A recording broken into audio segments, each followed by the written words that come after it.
Really interesting point that I heard you make in the interview with Ewan on Summerhall Radio was this idea of, I think you called it the Mad Max model of social mobility, where if you took people from different ends of the spectrum and dropped them into some kind of desert island, that it's not clear who would fare better. You know, the people that come up with the idea of social mobility wouldn't necessarily be the most socially mobile in a Mad Max kind of situation. And it was a point I was making about merit versus circumstance.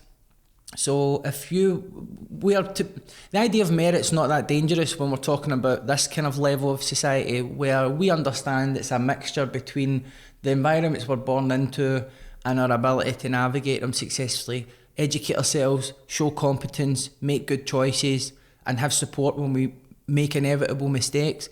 The further up the food chain you get, this idea of merit becomes dangerous, because the people up there believe they're there because they're worthy. And a way to test whether they're worthy or not is to remove all of the signifiers of their privilege, remove everything that they depend on to remain where they are, and put them in a community at the bottom and just say, okay, get from there to there, go. And you will find that they probably wouldn't survive it, you know, but it would need to be Mad Max, it would need to be a kind of Total Recall, like almost like dystopian game show scenario, you know what I mean, like Jeremy Kyle from Hell, where really what we would be trying to see is them coming to terms with the fact that it's the environment that drives progress.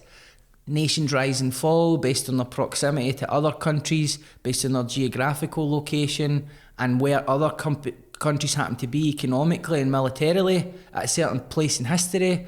Communities succeed or thrive or degenerate based on the economic and social conditions in which they're often found.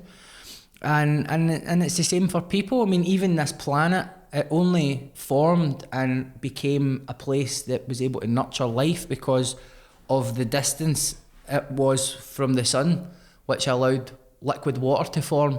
If you look at Venus and you look at Mars, the process almost started and then it either collapsed or just didn't get going. So it's just total luck that we're even alive at all.